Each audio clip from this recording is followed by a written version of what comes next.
How to fix cannot verify server identity on iPhone. If you're having constantly this issue of server identity in your iPhone device, then to solve this issue, this video is for you.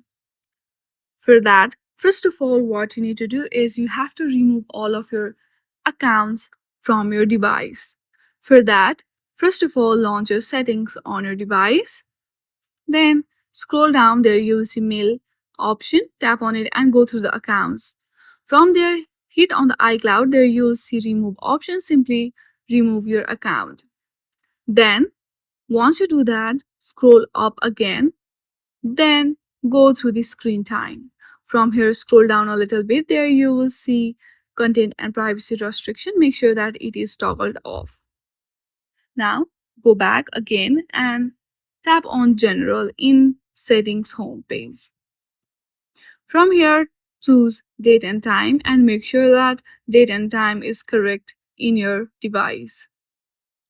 Once you follow all of this step, your issue will be solved.